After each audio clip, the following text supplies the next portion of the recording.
La discusión social tiene dos aristas importantes en las últimas horas. Una es acerca del aumento de casos positivos que se registran y que sucederá en caso de que la curva no descienda. Bueno, al menos estos días no estaría pasando eso, ¿eh? ¿Se podría mantener entonces el control de la situación? Otro punto es la inseguridad, la grieta con respecto a los casos concretos que se dieron en los últimos días y la realidad de un Estado que estuvo gestionando por diversos sectores ideológicos y que no encuentra en realidad una solución al tema de la inseguridad. Todos estos puntos tienen un trasfondo de discusión política. Mientras las autoridades salen en los medios de comunicación hablando de una vuelta atrás en la flexibilización de la cuarentena, se aumentan los casos, salen a la luz los detalles de un nuevo enfrentamiento entre Sabina Frederick y Sergio Berni. El tema es que la Argentina queda envuelta en circuitos sin salida concreta. Berni se queja que no tiene presupuesto y que parte de sus recursos están abocados a la pandemia. Nación, por su parte, asegura que reforzarán municipios de la provincia con la federal. Y una vez más, la pregunta es ¿cuál es el plan?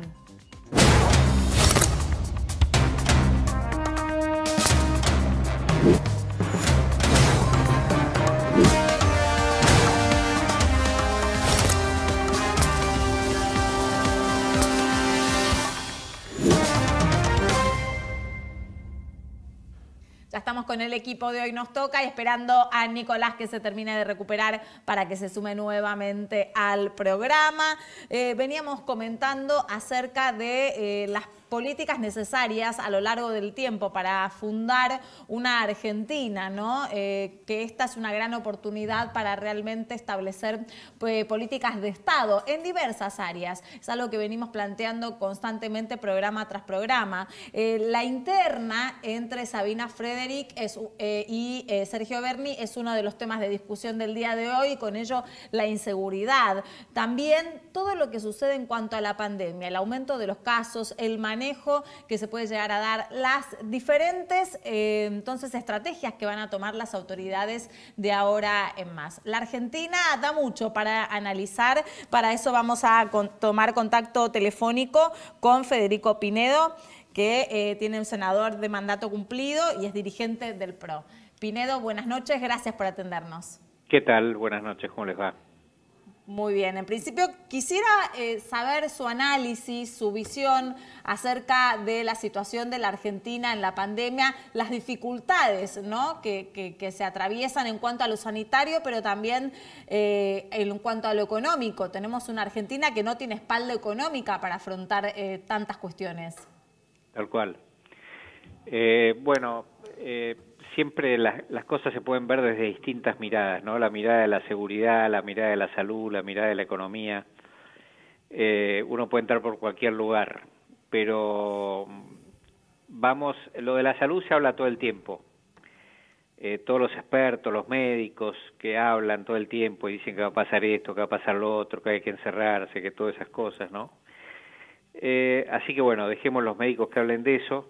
Me parece que eso está bastante claro, que hay que hacer una intervención muy intensa en testeo, en seguimiento de los contagios y en aislamiento, ¿no? Eso está claro, muchos países lo han hecho, nosotros venimos muy atrás, la Ciudad de Buenos Aires está trabajando, me parece que bien en eso, la provincia de Buenos Aires la veo muy lejos de lo que tendría que haber hecho, pero bueno, esta es la realidad.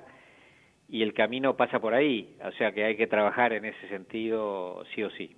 Y en esta planificación hubo mucho diálogo, ¿no?, entre Nación y los diferentes distritos.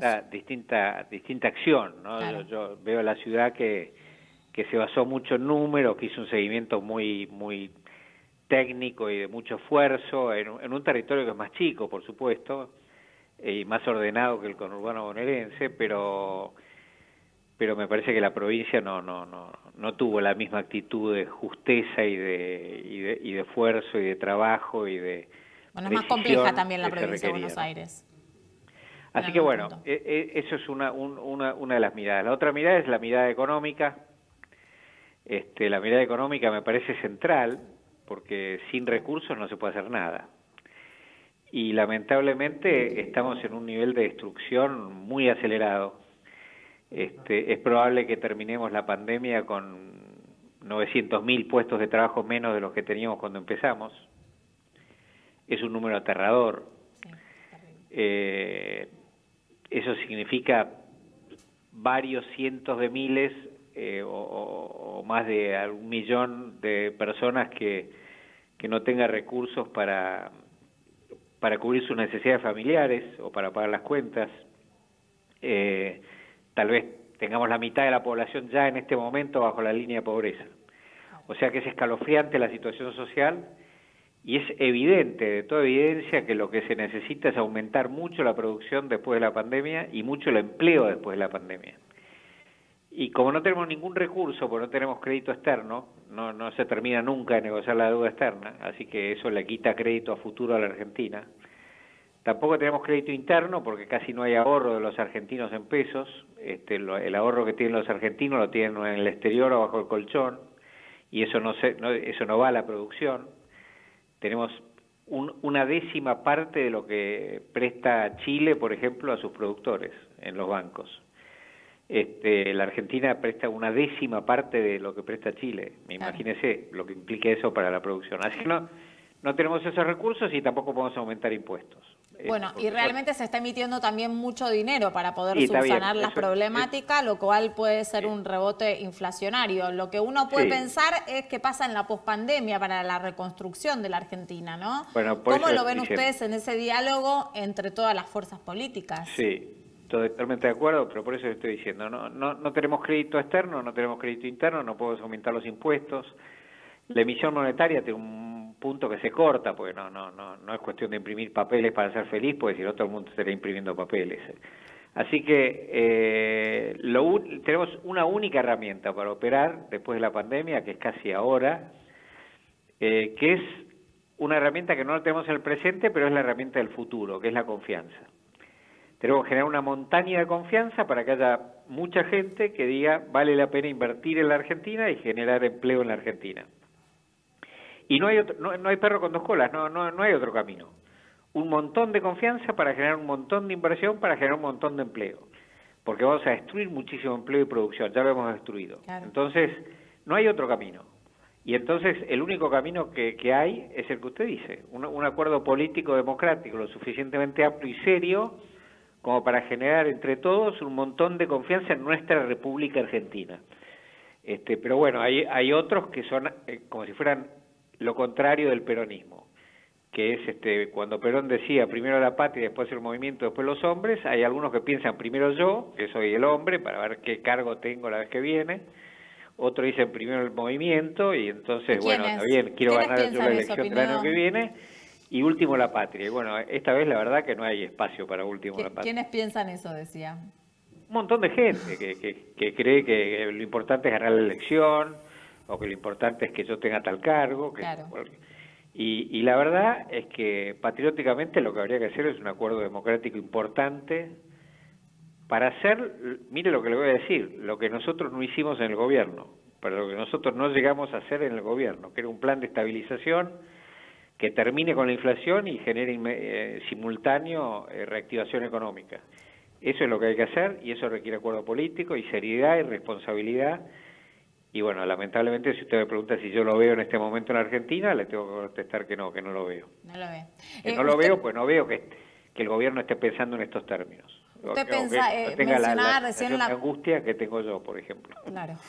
Mencionaba recién la parte económica y decía que, bueno, tampoco hay ahorro entre los argentinos. Acá nosotros con nuestro columnista de economía, Facundo Zonati, siempre habla también de la cantidad de ciudadanos argentinos que tienen dólares en el colchón. Exactamente, dólares en las cajas de seguridad se estima que son al menos 50.000 millones de dólares. Todavía hay casi 15.000 millones de dólares en las cajas de ahorro de los argentinos. Había más de 30.000 millones en agosto del año pasado. Después de las PASO hubo un aluvión de ahorristas que decidieron sacar sus dólares de los bancos. Pero me pregunto, Pinedo, ¿dónde están las políticas de Estado? Usted señalaba y hacía un mea culpa de los 4 años de gobierno donde no pudieron quizás materializar políticas de Estado? ¿Cree que en No, el no, medio de esta destrucción... materializamos políticas de Estado, pero se continuaron. Lo que creo que no hicimos fue un plan de estabilización para terminar con la inflación y para generar una reactivación económica. Y esa es la autocrítica que yo hago a nuestro gobierno. Pero de esas políticas en otros campos sí hicimos unos avances enormes, pero en ese no. ¿Y esas políticas se continuaron?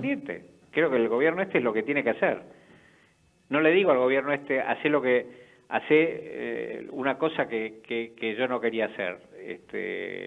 Lo que estoy diciendo es lo contrario. Hago una autocrítica, no lo hicimos nosotros, tenés que hacerlo vos, porque alguien lo tiene que hacer en algún momento. Hay que terminar con la inflación. Y eso va a generar una gran reactivación económica. Entonces hay que asumirlo y hacerlo. Y eso requiere acuerdo político, y me parece que nosotros deberíamos dar ese acuerdo político si del otro lado tuviéramos algún tipo de respuesta. Ahora, si del otro lado, mirá lo que nos dicen. Dicen, vamos a hacer un blanqueo, dicen, ¿no? Claro. Para que la gente declare lo que no declaró y para pagar impuestos, qué sé yo, muy bien. Y en simultáneo dicen, a los que blanquearon antes les vamos a aumentar los impuestos que por encima de lo que dijimos que le íbamos a cobrar. Entonces, pero flaco, ¿quién te va a blanquear si le está diciendo que una vez que los tipos declaren la plata le vas a aumentar los impuestos? Es una cosa ridícula, ¿no? Uno cuando hace un blanqueo te tiene que decir, mira, los próximos 5 años, 10 años, las reglas son estas. Y después respetar las reglas, pues si no, ¿quién va a venir? Nadie, ¿me entendés? Seguís con la plata en la caja fuerte, ¿qué vas a hacer? Claro. Giselle. ¿Qué tal, Pinedo? ¿Cómo está? Ayer Melconian dijo que la pandemia de alguna forma le vino bien al gobierno porque no tiene un plan económico y pudo disimular eso, que no tenía un plan económico. ¿Usted qué piensa? Bueno, yo pienso que el presidente Fernández dijo que tenía un plan económico cuando habló en Europa al principio de su gobierno, diciendo que no lo iba a explicitar ahora porque estaba negociando con los acreedores externos. Lamentablemente la negociación con los acreedores externos siguió mucho tiempo más, todavía no la pueden terminar y eso es una cosa muy lamentable. Y digo lamentable porque el costo que tiene para la Argentina es mucho más grande que arreglar, ¿no?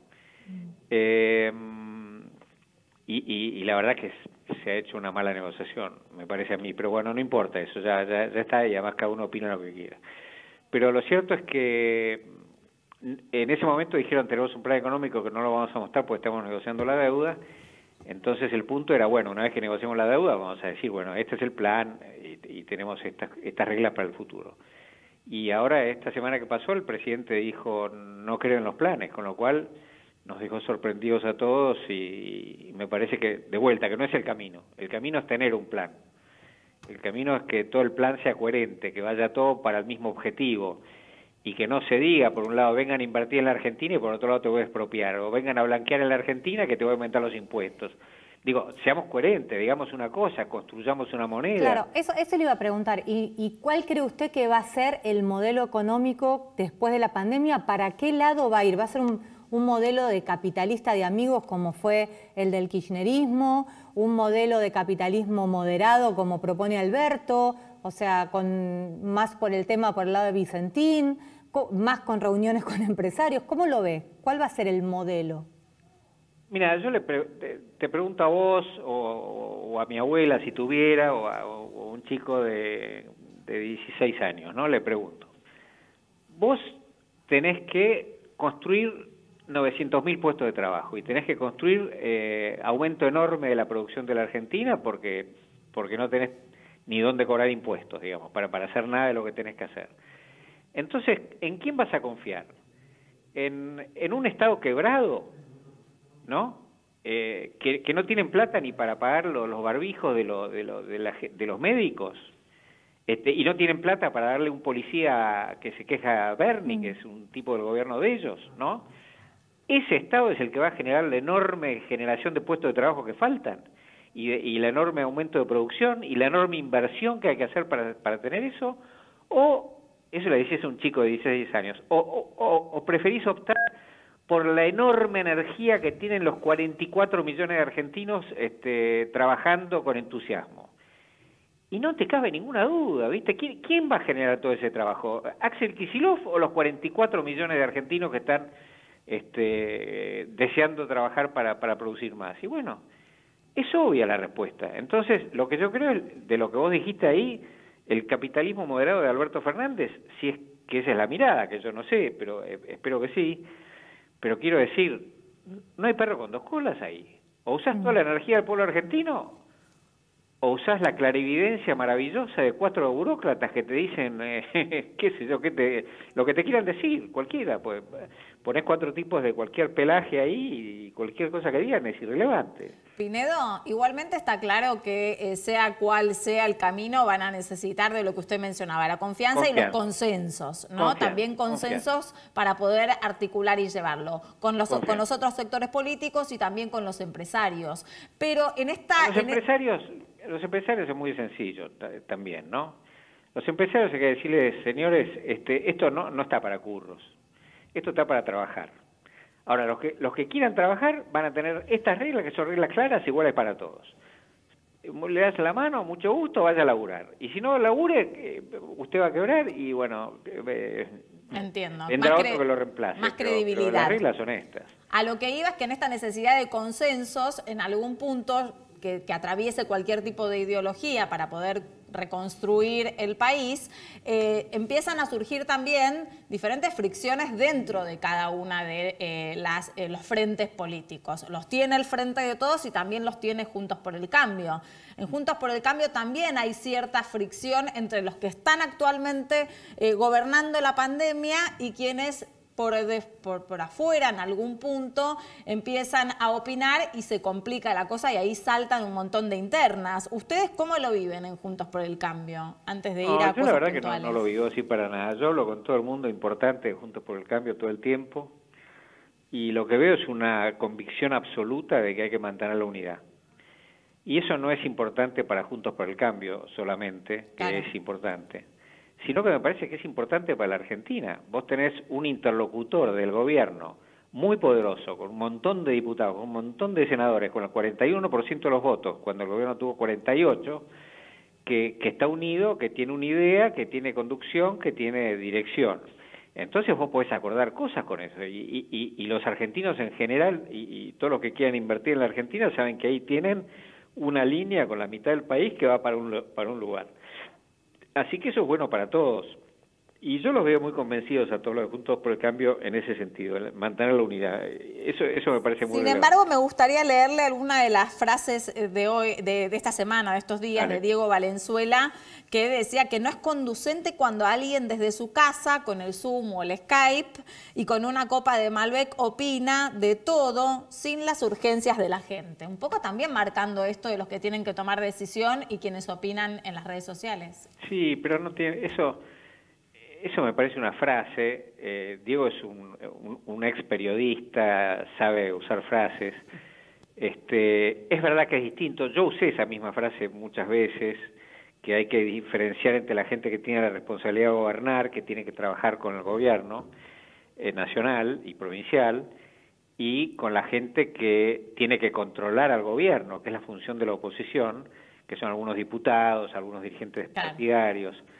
Que tienen roles diferentes. Entonces yo comprendo perfectamente. Diego Valenzuela está todo el día en 3 de febrero caminando en los sectores más pobres de su partido, y entonces por ahí viene alguien como Federico Pinedo en este medio y dice hay que hacer tal cosa, y el tipo puede decir, flaco, yo estuve en el barro toda la tarde y vos estuviste lo que yo estuve haciendo, que él no sabe qué es, pero me ve por ahí ahora tomando un Malbec, que no es el caso, pero bueno, por ejemplo.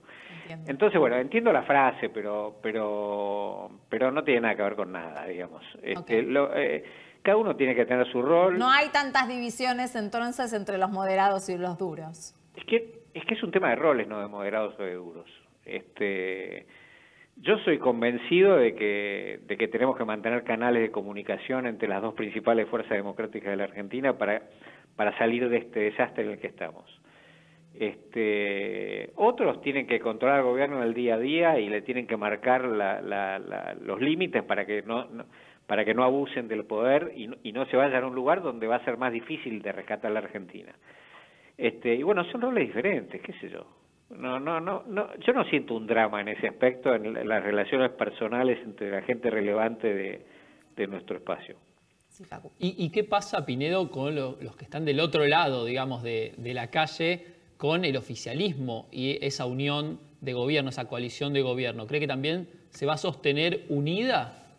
Ojalá que se mantenga unida en el sentido de unida con responsabilidad, digamos, y que no prevalezcan algunos sectores extraordinariamente irresponsables, ¿no? Que actúan como si, no sé, o como que quieran hacer una revolución, ¿no?, de la década del 50 en el siglo XXI, o que no tienen ni idea de lo que pasa, o que son gente que le gusta prender fuego, qué sé yo. No sé. Hay algunos sectores que ¿incluye a Cristina en esa facción? Yo apuesto a los más responsables, que conozco un montón del gobierno, que son gente del gobierno, del oficialismo, digo, en general. Yo estuve 16 años en el Congreso, así que conozco a todos, creo, y conozco un montón de gente responsable, y bueno, apuesto a que prevalezca eso, el sentido común, y darse cuenta de la gravedad de la situación. Bueno, ¿a qué otra cosa puedo aspirar como argentino? ¿A apostar? ¿A qué otra cosa puedo apostar? A nada. A nada. Bueno, claro. Sí, Pinedo. Bueno, ahí Facu le preguntaba y tomó la posta si la incluía Cristina. O sea, cuando habla Eve de Bonafini, ¿tiene un aval de Cristina, de una Cristina que retuiteó a un periodista que estaba cuestionando al presidente? Eso se lo pregunto. Y también, ¿cuál es el rol verdadero de Cristina, más allá de estar tocando la campanita en el Senado? No, tiene un rol muy importante. No está tocando la campanita en el Senado. No, ya sé, por eso. No sé, yo hace bastante tiempo que no hablo con la expresidenta. Desde fin de año pasado que no hablo con ella, no sé cómo está mirando el momento no, hay cosas que no comparto. Me parece, el otro día tuiteó un artículo económico de un periodista o economista. Sí, Alfredo Zayat, de Página 12. Sí, y bueno, eso parecía no sé, una cosa como que a la política opositora la conducen dos empresarios, una cosa que no tiene nada que ver con la realidad, que además, ¿a dónde va? ¿Pero no lo desautoriza el presidente? Sí, yo creo que está equivocada. ¿Cómo está equivocado el economista ese y se ve que la ha confundido también, en mi opinión, a la presidenta, pero bueno, qué sé yo. A mí me parece que eso no va a ninguna parte. Vos de la Argentina sacás cualquier persona, la sacás de la Argentina. Dice, la culpa es de fulano de tal de la empresa Pirulo, ¿no? Entonces, eso decía el periodista y Cristina que retuiteó. Entonces, agarra al fulano de tal ese de la empresa Pirulo, Juan Pérez, el dueño de la empresa Pirulo, ponelo en Marte o en París, y la Argentina no mejoró ni un minuto, ni un metro, ¿me entendés? O sea, no es el tema del Pirulo ese, es más grave el problema de la Argentina, y depende mucho de los políticos, de lo que todos hemos hecho y no hecho. Entonces hay que tomar medidas de verdad en una situación dramática. Pero fundamentalmente, ¿qué hay que hacer? Hay que generar inversión para generar empleo. No hay que hacer ninguna otra cosa, hay que generar inversión para generar empleo. Entonces, si vos no generás ámbito de confianza, no vas a generar inversión y no vas a generar empleo y la gente se va a morir de hambre. Entonces, no hay perro con dos colas, hay que ocuparse de eso, me parece a mí, muy obvio, ¿no? Pinedo, es muy interesante lo que está mencionando. Usted dice, el problema no es uno o dos o todos los empresarios, el problema es mucho más grave. Bueno, la pregunta es, ¿cuál es el problema? Y lo otro que indefectiblemente conlleva eso es por qué ustedes no lo lograron como coalición de gobierno cuando pudieron estar a tono en el Poder Ejecutivo. Por muchas explicaciones, te puedo dar una de 100 que requerirían un par de horas de discusión, pero te puedo dar una. Pero no le discuto, así, cuando nosotros así lo hacemos más al ágil. gobierno, nosotros teníamos 15 senadores sobre 72, y la oposición a nosotros tenía 42 senadores y la mitad del Senado más uno es 37. Entonces, esa es la realidad política. Entonces, nosotros qué podíamos hacer? ¿Patotear a los 15? ¿Podíamos patotear a los 42? Y romper todo. No podíamos. Bueno, me consta que no es su estilo tampoco, ¿eh? No. Después de cubrir tanto congreso, me consta que no es su estilo. No solamente mi estilo, sino mi convicción. Y entonces, bueno, fuimos por otro camino más razonable, pero también más lento, porque nos pareció que no había agua para tirarse a la pileta en ese momento, ¿no? Y fuimos más optimistas respecto de lo que iba a responder la Argentina de lo que fue.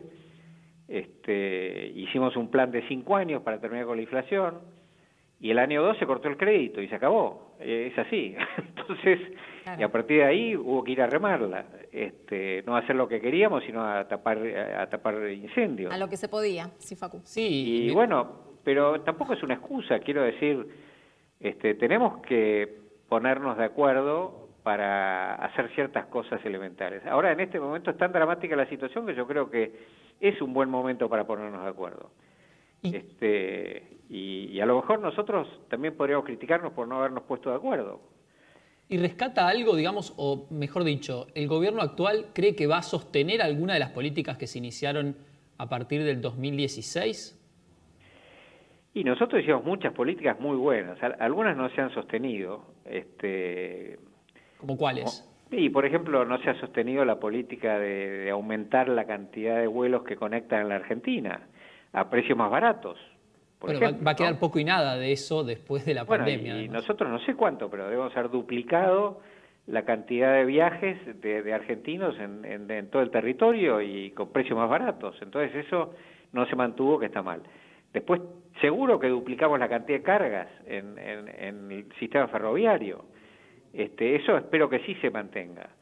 Después, cuando llegamos teníamos 9.000 millones de dólares de importaciones de energía. Cuando nos fuimos había llegado autoabastecimiento de energía. Y hay que invertir miles de millones de dólares en Vaca Muerta, que también son miles de millones de toneladas de confianza que tenemos que construir. Así que hay un montón de cosas que hicimos bien y potentemente para que la Argentina funcione mejor. Y eso, bueno, es muy triste cuando se va para atrás, pero bueno, seguiremos trabajando. También es legítimo que cuando llegan distintos grupos al poder tengan distintas miradas, qué sé yo. Pero de todas maneras, insisto, hago el mea culpa de no haber hecho nosotros los acuerdos necesarios. Algunos acuerdos hicimos, extraordinarios.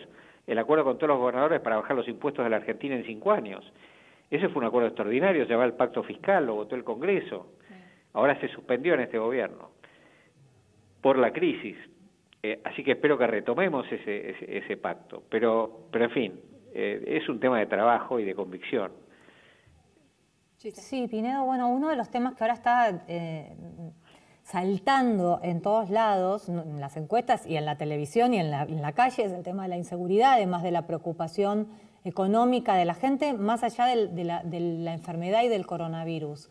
¿Usted cree que hay riesgo de algún tipo de crisis o de caos social en los próximos meses? La inseguridad tiene bastante parentesco con la situación social y económica. Y cuando todo va mal, aumenta la inseguridad. Cuando la autoridad se debilita, cuando la situación es caótica, aumenta la inseguridad. Entonces, lo que yo creo que hay que hacer es tener un plan claro, que genere confianza, que genere tranquilidad y que muestre un rumbo para adelante. Y eso va a ordenar todas las cosas para que se vea que cada día estamos un poquito mejor y no cada día un poquito peor. Entonces, eso va ordenando la sociedad. Y el orden de la sociedad genera seguridad. Cuando las fuerzas del orden se van imponiendo a las fuerzas del caos, se va construyendo una convivencia en paz nuevamente, que ese es el objetivo de la política, construir una convivencia en paz.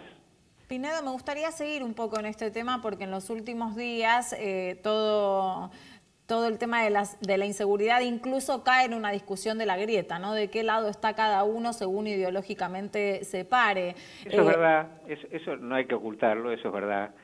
Hay algunos que creen que los delincuentes son víctimas de la sociedad. y otros que creen que los señores que matan a viejos indefensos tienen que ir presos. Pero bueno, son dos miradas. Sin ánimo de caer que está bien o que está mal o de un lado y del otro, el Estado en algún punto estuvo ausente durante todos estos años porque no pudo resolver ni la marginalidad, ni los puestos de trabajo necesarios para sacar a las personas de la delincuencia, ni en trabajo social, y también estuvo ausente para no garantizarle seguridad a ciudadanos y que los jubilados tengan que dormir con un arma por poco debajo de la almohada. Pero a la hora de que se plantean estas cuestiones en la realidad, como en esta semana se dio principalmente, también las discusiones empiezan a tenerse en el ámbito político. Trascienden los conflictos entre Sabina Frederick y Sergio Berni, se envía a la federal a algunos municipios de la bonaerense, pero no se discute el tema de fondo. ¿Por qué suceden estas cosas en nuestro país, donde en realidad la gente necesita ya cuestiones más concretas y una planificación? Yo creo que hay una confusión ideológica en el tema de la inseguridad. Yo rescato ahí mucho a nuestra gestión en seguridad, a la gestión de Patricia Bullrich, la rescato abiertamente. Le dio un rumbo, le dio confianza a las fuerzas de seguridad, en no sentirse ellos abandonados por la propia conducción política y por la sociedad misma, y me parece que eso es básico, es importante, más allá de la ideología, en primer lugar. Y después, bueno, es verdad que hay que trabajar en muchas cosas para tener seguridad, y el trabajo social no es menor, es mayor. Pero bueno, eso no se cura aplaudiendo o haciéndose el distraído con los delincuentes violentos. Entiendo. Pinedo, muchas gracias por atendernos esta noche. Al contrario, un abrazo a ustedes. Por favor. Chau. Veníamos hablando acerca de la inseguridad, uno de los temas de esta semana, pero también la pandemia, los números que crecen y qué pasará con el sistema de salud. Constantemente tenemos datos de cómo está preparado el sistema de salud del público. En algún punto se tiene conocimiento de que en el área metropolitana están aumentando la cantidad de casos, pero por el privado, ¿cómo está la situación después del corte?